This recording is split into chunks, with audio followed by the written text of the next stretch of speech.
रक्तवीर शहीदों का था, हर सपूत बलिदानी था। कारगिल पर्वत शिखर पर पवन चला तूफानी था। नमस्कार, मैं संयुक्ता देशमुख और आपका स्वागत करती हूँ international Jijau warriors YouTube channel पर। आज 26 जुलाई है और आज ही के दिन 26 जुलाई 1999 को भारतीय सेना की जाबाजी और बहादुरी के लिए जाना जाता है। ये वो दिन है जब भारत के वीर सपूतों ने जम्मू कश्मीर के करगिल की चोटियों से पाकिस्तानी सेना को खदेड़ कर बाहर निकाला था और ऑपरेशन विजय को सफलतापूर्वक अंजाम दिया था। तभी से हर साल 26 जुलाई के दिन को कारगिल विजय दिवस के तौर पर मनाया जाता है। कारगिल विजय दिवस की यादों को ताजा करने के लिए आज हमारे साथ कारगिल के जंग में दुश्मनों के दांत खट्टे कर देने वाले वीर कर्नल राजेश अढ़ाऊ सर मौजूद है, जो साउथ अफ्रीका से जुड़ रहे हैं। बातचीत का सिलसिला आगे बढ़ाने के लिए हमारे साथ जुड़ रही है इंटरनेशनल जिजाऊ ब्रिगेड की अध्यक्षा मयूराताई देशमुख। आप दोनों का बहुत बहुत स्वागत है सर। थैंक यू मैं मयूराताई से अनुरोध करती हूँ। जी sir. Thank you I said thank you. जी सर। मैं मयूराताई से अनुरोध करती हूँ, आप सर के बारे में कुछ बताइए थे। सर्वप्रथम मैं आप सबको जय जिजाऊ भारत माता की जय बोलूंगी, क्योंकि आज कारगिल विजय दिन सब भारत के हमारे जो वीर सपूत है वो मना रहे हैं और विजय दिवस की खुशियां तो है। और ये विजय हमें दिलाने के लिए हमारे जो जाबाज जवान थे जो शहीद हुए, उनके लिए भी मैं अभिवादन करती हूँ, नम्र अभिवादन करती हूँ। आज इन्हीं जाबाज जवानों से हमारे भारत को सुरक्षा मिलती रहती है। और मैं ये कहना चाहती हूँ कि मुझे सौभाग्य है कि मेरे ही गांव के कर्नल राजेश अढ़ाऊ है और महाराष्ट्र के वर्धा जिला, और वह भूमि महात्मा गांधी की भी कहलाती जाती है, सेवाग्राम पवनार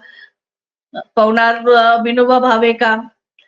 तो ये जो जहाँ जन्मभूमि है राजेश अढ़ाऊ साहब की, कर्नल जी की, वहां 1942 में हम भारतीयों ने अंग्रेजों को चले जाओ का जो नारा लगाया था, तो श्यामजी पंत तलेगांव के हैं, आष्टी नजदीक है, और आष्टी का जो संग्राम था वो संग्राम हमारे वो आष्टी के सब भारतीय जो स्वतंत्र सैनिक थे, पुलिस स्टेशन पे हमला बोल दिया था और पहला शहीद वो भारत में था हमारे आष्टी के।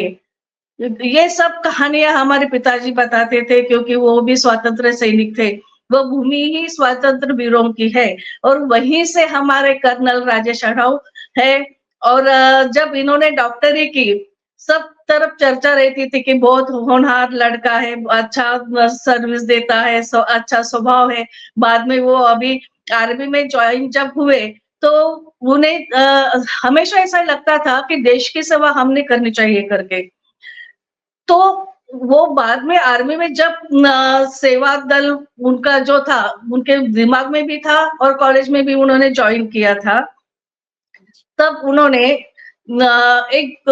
एक बात बताते हैं राजेश अढ़ाऊ जी कि उनके वरिष्ठों ने बताया कि आप तो नेमबाजी में तो बहुत अच्छे हो, आगे जो कुत्ता है उसे आप गोली मार के निशाना साध के दिखाओ।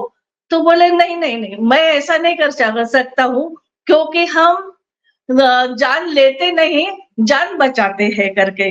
ये जो डॉक्टरी उनके दिमाग में है, जान बचाने वाली, ये बाद में हमें पता चलता है जब कारगिल का युद्ध चल रहा था। दुनिया में सबसे ऊंची चोटी पे ये युद्ध हुआ है और इस वार के समय खुद डॉक्टर वहां रणभूमि में थे और उन्होंने 108 जवानों की जान बचाई है। सब तरफ बम के गोले बरस रहे थे, गोलियां बरस रही थी, आग के शोले दिख रहे थे सामने, और सब इस धुआं और आग की लपटों में हमारे जवान वीर भारत माता के लिए लड़ रहे थे, और उसी में थे हमारे राजेश अढ़ाव जी। तो मैं ये कहना चाहती हूँ कि वो 108 जवानों की जान इन्होंने बचाई, वो भी उन्हें मॉरल सपोर्ट देते हुए, मोटिवेट करते हुए। तो आगे अभी बताएंगे राजेश जी। जी सर, सबसे पहले तो आप जंग से जुड़ी वो बातें जो देश के सामने शेयर करना चाहते हैं वो हमें बताइए।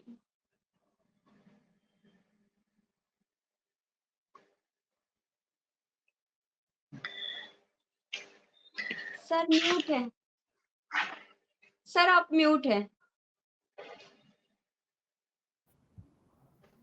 Thank you very much, thank you Mayura ताई एंड जय जिजाऊ।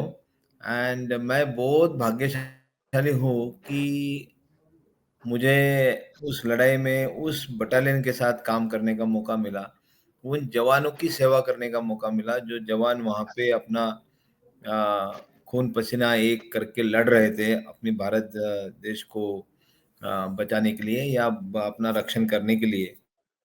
एंड वो यूनिट में मैं डॉक्टर था, 13 जम्मू एंड कश्मीर राइफल, जो कि जिनके 2 परमवीर चक्र हैं, कैप्टन विक्रम बत्रा एंड संजय कुमार।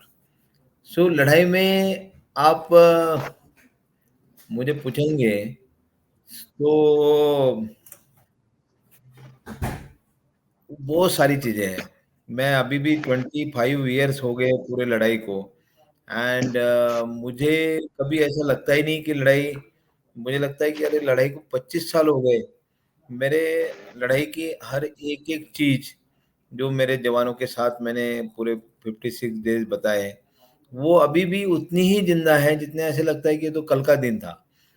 सो लड़ाई में मेरी 13 Jammu and Kashmir rifle 56 days थी, एंड उसके बहुत सारे मोमेंट्स ऐसे हैं कि मैं उसको भूल नहीं पाता हूँ। एंड एक बार मैं लड़ाई के इसमें चला जाता हूँ। अभी मेरा ये है कि मैं दिल्ली में अगर मैं इंडिया में पोस्टेड होता इस टाइम, तो शायद इस टाइम मैं कारगिल में होता। एंड बड़ा अच्छा फंक्शन चल रहा था, अब सुबह से मैं टीवी देख रहा हूँ। I am missing that function. And but ये भी एक ड्यूटी है जो इंडियन गवर्नमेंट ने दी है। तो यहाँ पे मैं अभी पोस्टेड हूँ एज अ कमांडिंग ऑफिसर। एक बड़ा सा हॉस्पिटल है अपना इंडिया का, जिसमें हम बहुत सारे इंटरनेशनल सैनिकों का, सिविलियन का ट्रीटमेंट करते हैं टर्शियरी लेवल पे। एंड ये भी एक देश की सेवा ही है कि उन्होंने मुझे यहाँ पे भेजा 1 साल के लिए, यूएन पीस कीपिंग मिशन बोलते हैं।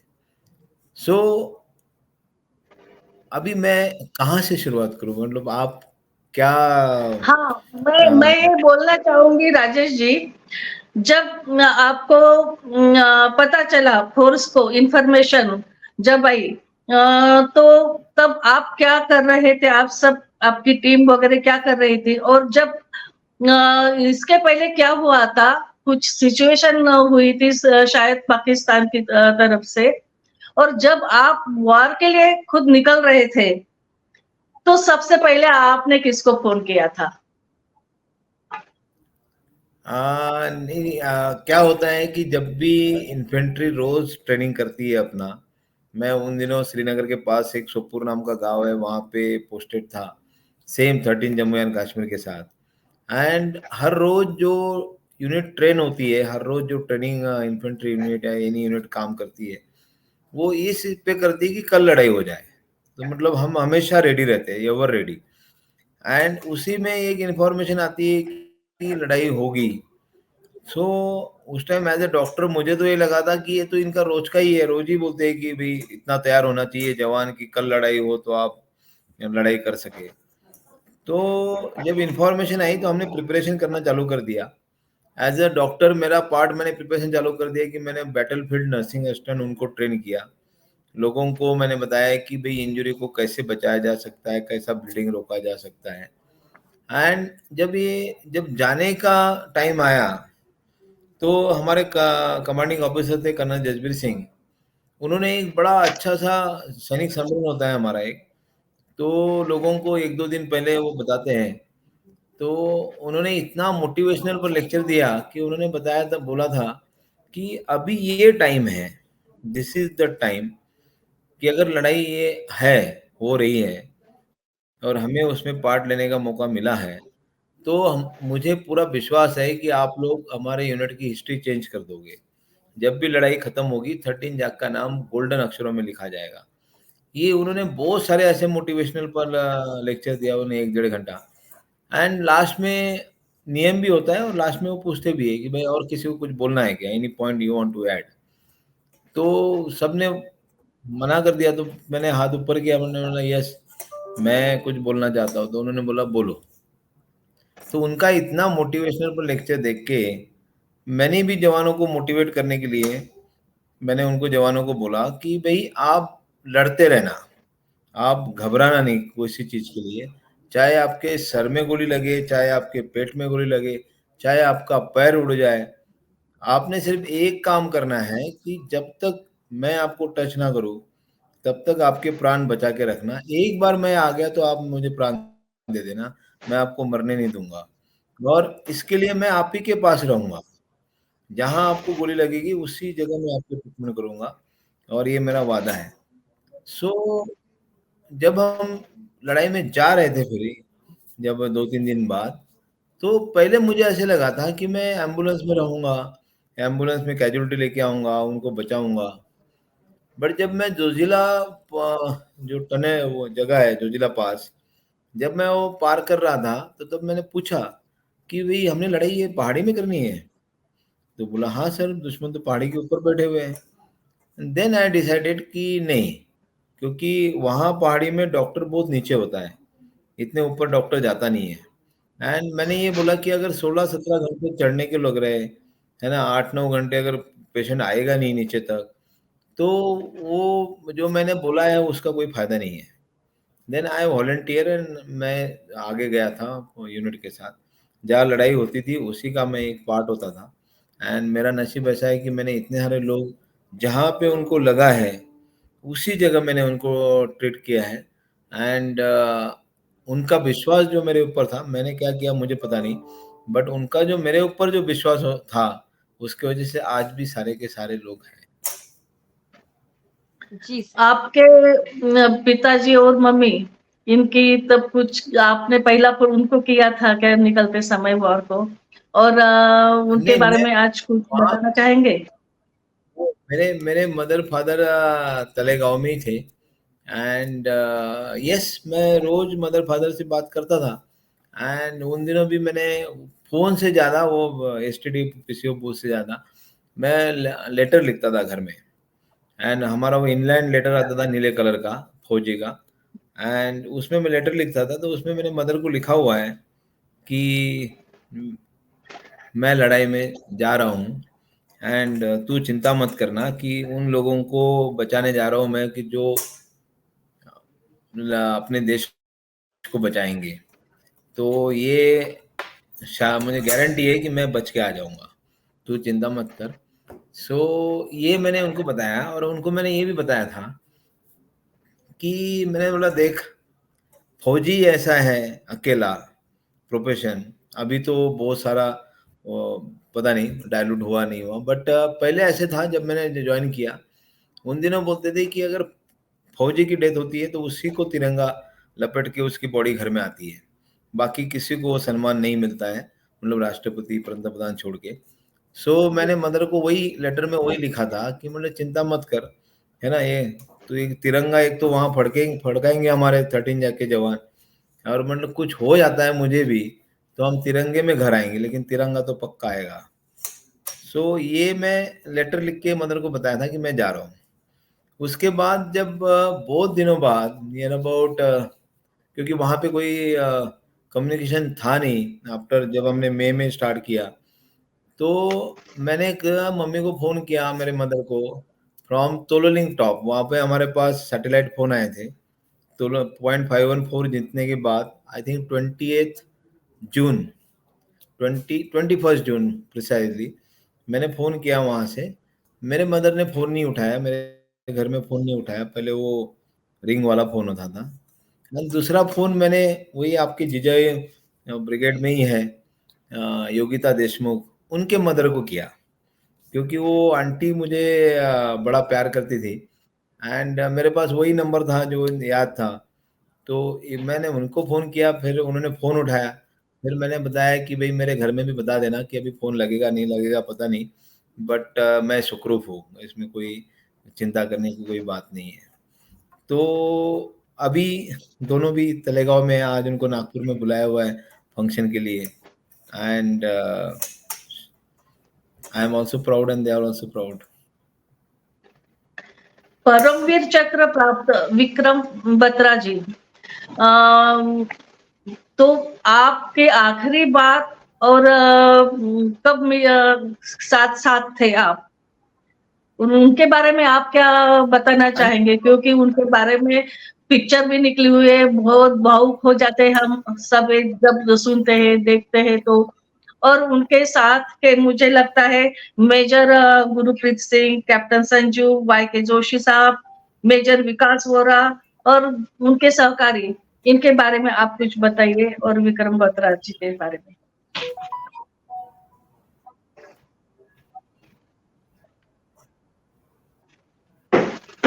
जी नहीं, कैप्टन विक्रम बत्रा एक एकदम मनमिड़ाऊ टाइप का ऑफिसर था, बहुत अच्छा ऑफिसर थे एंड सबको हंसी मजाक जितना मैं करता था उससे ज़्यादा वो हंसी मजाक करते थे।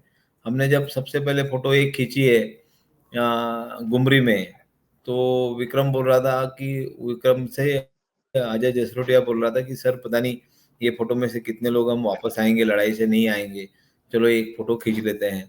तो वो एक यादगार एक फ़ोटोग्राफ है हमारे पास एंड हमेशा ऐसे मज़ाक वगैरह चलती रहती थी। उसमें जब उनको 0.5140 जीतने का मौका मिला, उन्होंने डे लाइट में उसको मतलब जब हमारा अटैक चल रहा था, तो संजीव जामवाल एंड विक्रम बत्रा ने सुबह-सुबह वो कैप्चर किया पूरा एरिया। तो उनका वो डायलॉग बड़ा फ़ेमस हो गया था, ये दिल मांगे मोर। क्योंकि जब हम बैठे हुए थे, आपने पिक्चर में भी देखा होगा, उसमें तो वो सीओ सबको पूछते हैं, जब कोई लड़ाई में जाते हैं, तो भई आप मुझे कैसे पता चलेगा कि आपने जीत लिया वो पोर्शन, कैप्चर कर लिया।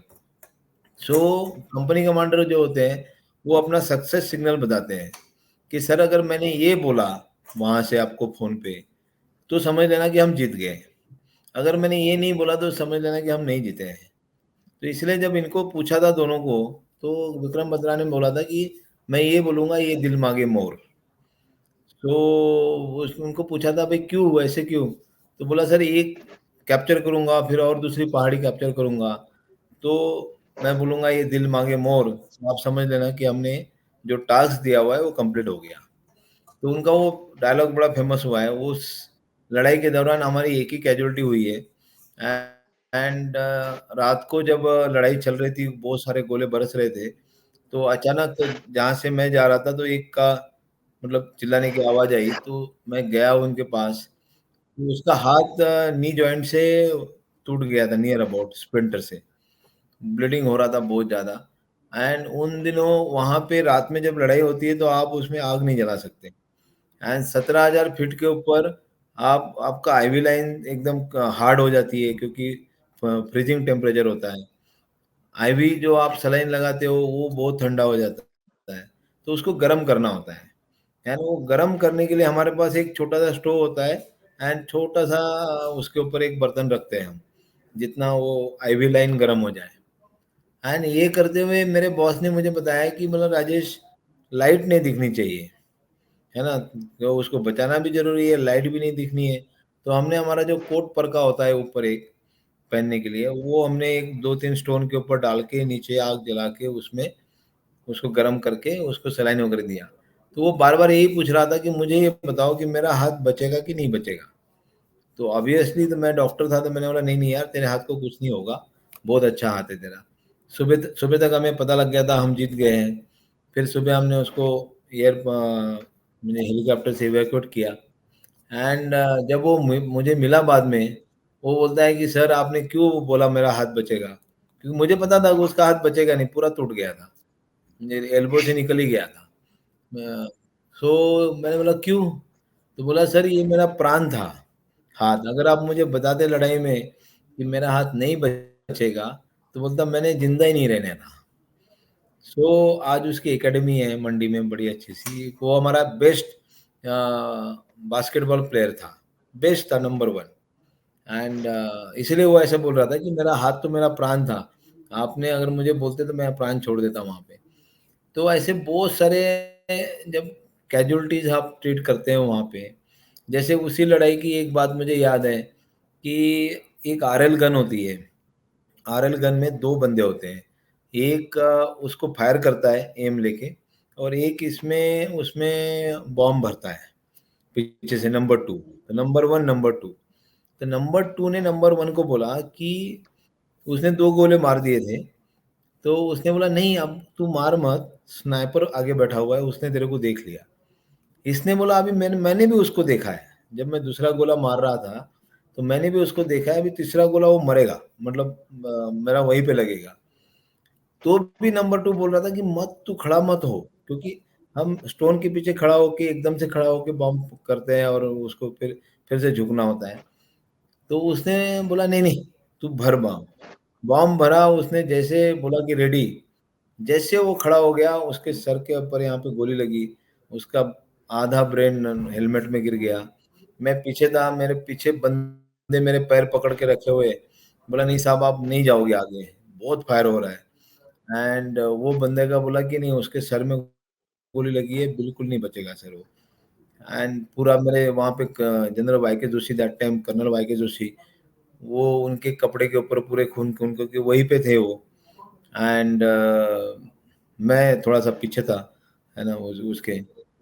सो ऐसे भी जवान होते हैं कि उनको पता है कि, बट उनमें वो जोश कहाँ से आता है वो मुझे अभी तक समझ में नहीं आता। मुझे लगता है कि ये वर्दी की ऐसी शान है कि वर्दी पहनने के बाद वो ऑटोमेटिक जोश आता है कि नहीं, है ना, मैंने मेरा जो काम है उसको पूरा करना है, अगर मैं उसको मारता हूँ तो हमने जीतने के ज़्यादा चांसेस हो जाते हैं। तो ऐसे भी उसमें लोग होते हैं, लोग के पूरे ही थे। जब कारगिल युद्ध जो हमने देखा है उसको सबसे ब्लडीएस्ट बैटल बोलते हैं एंड सबसे कठिन बैटल बोलते हैं, बिकॉज क्योंकि पहाड़ी के ऊपर वो दुश्मन बैठा हुआ है और आप नीचे से पहाड़ी के ऊपर जा रहे हो। कितने सारे मेरे कैजुअलिटीज, मतलब मेरे यूनिट के तो कम हुए, बाकी यूनिट के कैजुअलिटी सिर्फ ऊपर से स्टोन फेंकने से हुए हैं, इतने जोर से ऊपर से स्टोन आता है। एंड तो भी मेरे जवान जो है, मतलब अपने इंडियन आर्मी के जवान ऊपर जाके, है ना, उनको खदेड़ के मार के वापस आते हैं। तो ये जो सिर्फ मुझे लगता है कि एक आर्मी में यूनिफॉर्म में बना हुआ है, एंड वो कुछ भी करने के लिए तैयार हो जाते हैं।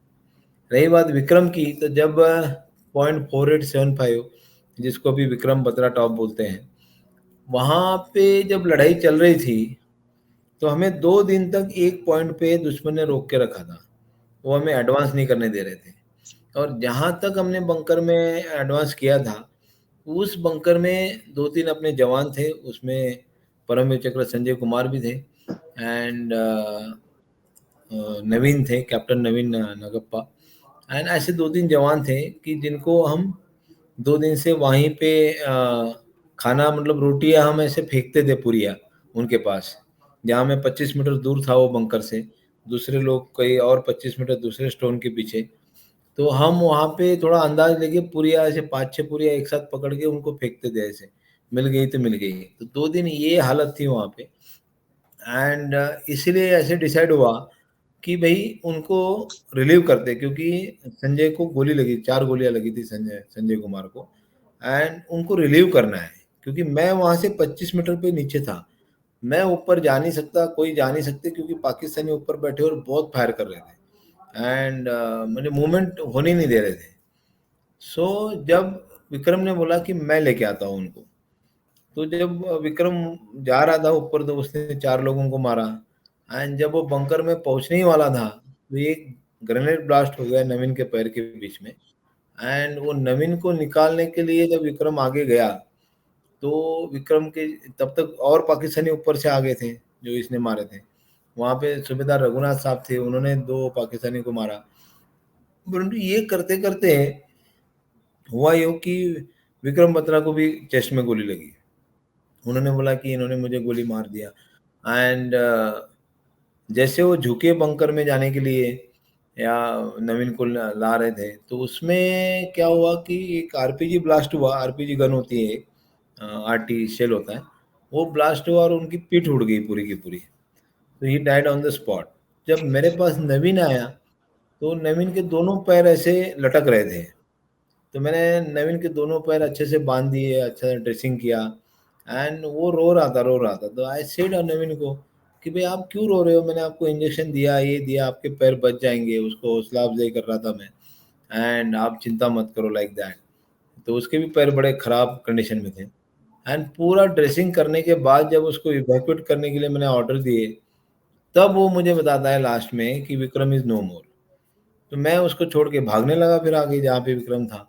तो बोला सर इसी की वजह से मैंने आपको पहले बताया नहीं। मुझे पता था कि आप अगर मैं पहले ही बता देता विक्रम इज नो मोर, तो आप पहले विक्रम को देखने जाते हैं। सो कोई फायदा ही नहीं था क्योंकि उनको पता था। तो जब मैं विक्रम के पास गया तो ही वॉज लाफिंग, मतलब उसका चेहरा ऐसे पेल पड़ा नहीं था क्योंकि एक डेढ़ घंटा ही हुआ था। एंड जब मैंने उसको उठाने की उछलने की कोशिश किया रखने की, तो उसको बैकबोन ही नहीं था, पूरे पीछे पूरा खून से ये हुआ। एंड मैंने मैंने यही सोचा कि विक्रम ने मुझे पूछा कि सर मुझे थोड़ा सा हल्का सा हेडेक हो रहा है। होता है वो, जब आप वहाँ पे ऑक्सीजन की कमी होती है इतने हाइट पे, जब आप चढ़ते रहते हो तो कभी कभी थोड़ा हल्का सा हेडेक वगैरह होता है। एंड मैंने सब कंपनी कमांडर की जेब में मेडिसिन रखा था। तो मैंने उसको बोला कि तेरे जेब में एक मेडिसिन है, वो खा ले, उससे ठीक हो जाएगा। तो बोला सर ठीक है। तो ये शाम की 6:30-7 बजे की बात, इवनिंग की। एंड दूसरे दिन सुबह 4:30 बजे ही इज नो मोर। तो इमोशनली ब्रेकडाउन तो होता ही होता है। एंड वैसे सारे कंपनी का भी उस टाइम में हुआ। तो ये जो विक्रम की आप जब बात करते हैं, तो ये बड़ा डेयर डेविल टाइप का ऑफिसर था। भाई मैं करूँगा, मैं जाऊँगा, ये जाऊँगा। एंड उसका जो कंपनी के साथ जो लगाव था वो बहुत ज़्यादा था। क्योंकि विक्रम के वो अटैक के बाद हमने डे नाइट अटैक करके 487 पे को जीता है। क्योंकि उनकी कंपनी के जवानों ने बोला कि नहीं, हमारे कंपनी कमांडर की जान गई है, वो शहीद हुए, अभी हमें जीने का कोई अधिकार नहीं है, हम अभी तो लेके रहेंगे। तो हमने डे लाइट में अटैक करके सुबह 10:30 बजे वो 4875 को जीता है। वहाँ पे बहुत सारे लोगों को हमने खदेड़ा है, बहुत सारे लोगों को मारा है। वहाँ पे कोई खाना बना रहा था, कोई ब्रश कर रहा था, कोई पेपर पढ़ रहा था, किताब पढ़ रहा था। हमने उन्हीं का हलवा खाया है, जो हलवा बना रहे थे पाकिस्तानी का। सो ऐसे भी कुछ क्षण लड़ाई में आते हैं। राजेश जी, आप जब जवानों का ड्रेसिंग कर रहे थे और आज भी वो जो बचे हैं और सुरक्षित है, आपको याद करते हैं, तो उनको आपने कैसे ढाढ़स बांधा, कैसे मोटिवेट किया? नहीं, मैं उनको यही बताता था हमेशा, है ना, बार-बार, कि मैं हूँ ना, है ना? जब मैं हूँ, मैंने आपको हाथ लगाया तो आप तो मरना है ही नहीं आपने, है ना? चाहे कुछ भी हो जाए। मैं ऐसे-ऐसे जवान हैं, अभी मैं आपको बता रहा हूँ, कि जिनका नाक उड़ गया है, पैर उड़ गया है, हाथ उड़ गया है ना? 5-5, 6-6 गोलियाँ लगी है। बट उनका यही कहना होता था कि जब हमें डॉक्टर साहब दिख जाते थे, तो हमें एश्योरिटी हो जाती कि नहीं, नहीं, मैं तो अभी बचना ही बचना है। तो हमेशा मैं उनको यही बताता था कि मैं हूँ करके, है ना? आप चिंता मत करो। और मैं इतना आगे-आगे जाता था, आगे-आगे होता था। एक बार बहुत ज़्यादा शेलिंग चल रही थी एंड उस शेलिंग चलते हुए कोई एक कैजुअल्टी हुई थी, तो मुझे जाना था। मैं और मेरे शिवराज करके मेरा एक बड़ी था। एंड दोनों ने जाना था। तो हमने देखा कुछ लोग वहाँ पे बैठे हुए हैं जहाँ जाना है। तो मैंने बोला भाई क्यों बैठे हुए हैं आप लोग? बोला सर देखो ना कितना शेलिंग चल रहा है आगे। वो एक एयर ब्रस्ट होता है, एयर ब्रस्ट से जब नीचे वो आर्टिशियल होता है, तो नीचे जब बम फटता है तो वो ऐसे आग आग निकलती है पूरे जमीन से। एंड छोटे छोटे छोटे छोटे ब्लास्ट होते हैं। अगर आपको लग जाए तो आप कैजुअलिटी हो जा सकते हैं। तो वो वहाँ पे फायरिंग हो रही थी। तो मैंने बोला यार ऐसे थोड़ी ना होता है, जाना तो पड़ेगा है। और वो सारे एम्युनिशन लेके जा रहे थे। तब उन्होंने ये बोला मुझे कि बोला साहब आपकी शादी नहीं हुई ना? तो मैंने बोला शादी का क्या मतलब है वो जाना और उससे? तो मैंने बोला नहीं, बोला वो आपके मदर फादर नहीं है? तो मैंने बोला है।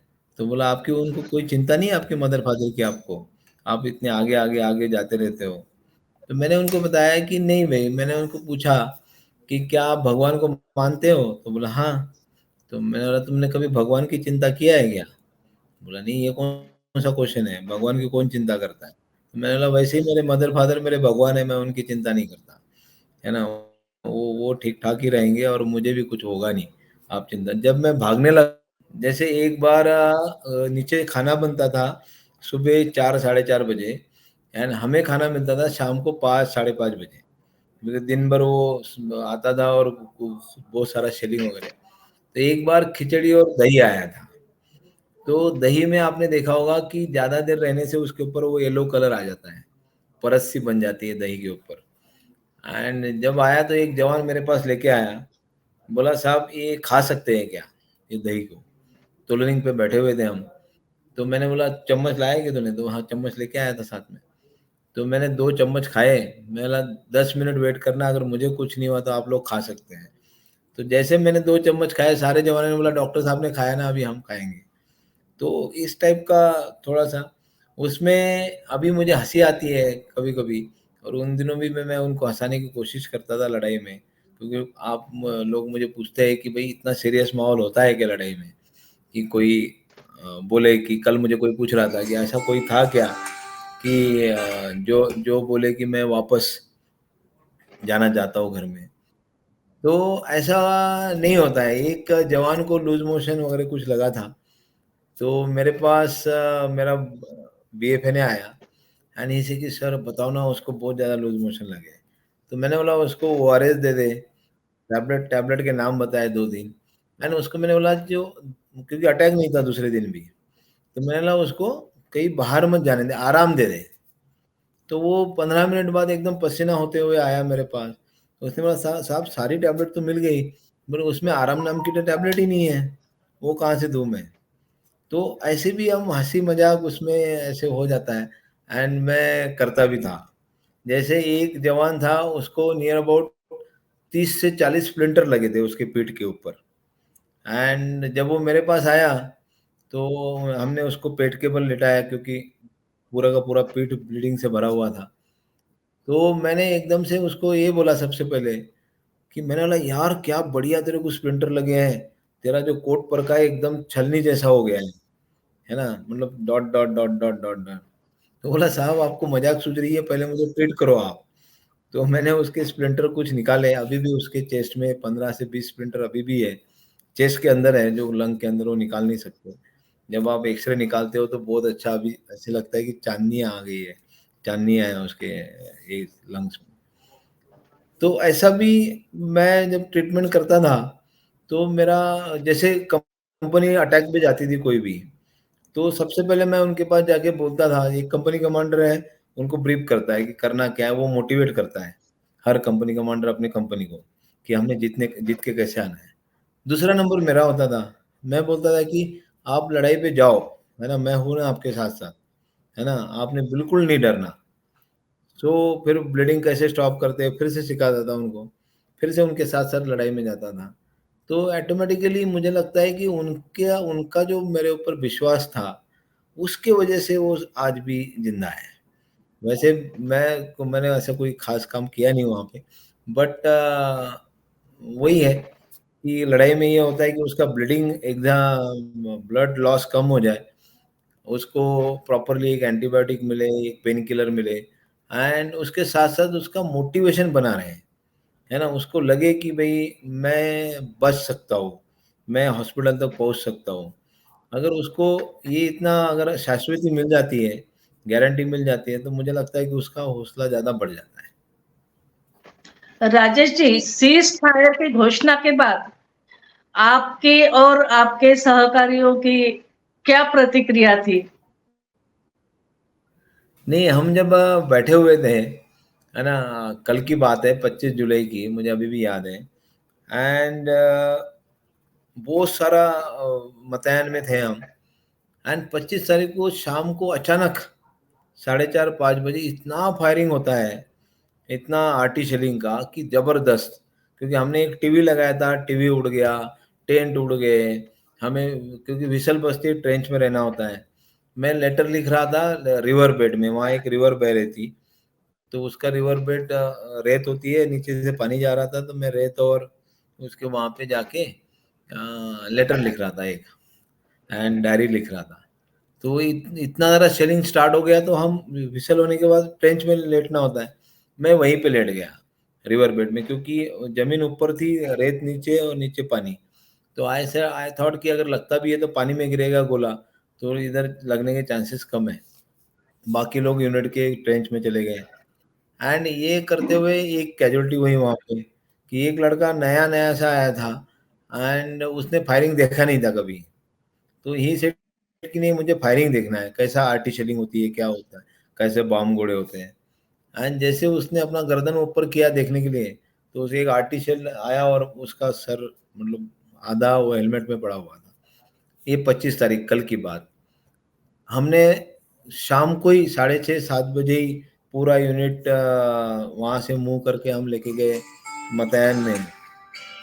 एंड मतयन में लेके गए।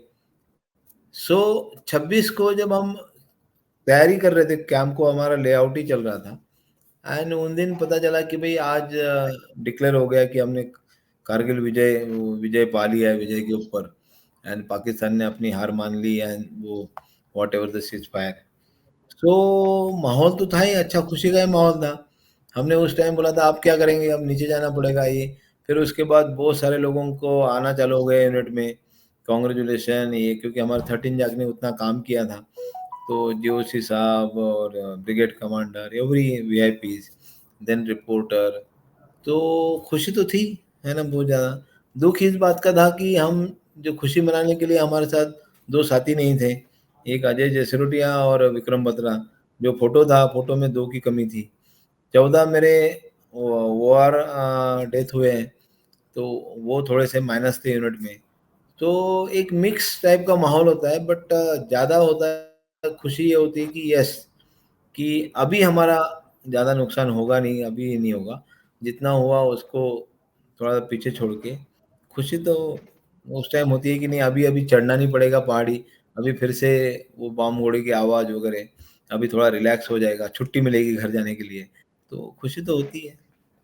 आपके सेवा को देखते हुए भारत सरकार ने आपको सेना मेडल दिया, तो आपने और विजय के बाद आपके साथियों ने विजय कैसा किया है आपने?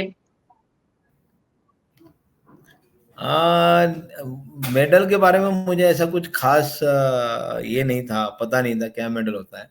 जब मुझे मेडल डिक्लेयर हुआ तब सारे लोग मुझे बोल रहे हैं, और सारे मुझे लेटर भी आए बड़े बड़े लोगों के, कि आपको इससे ज्यादा चाहिए था, आपको इससे ज्यादा चाहिए था।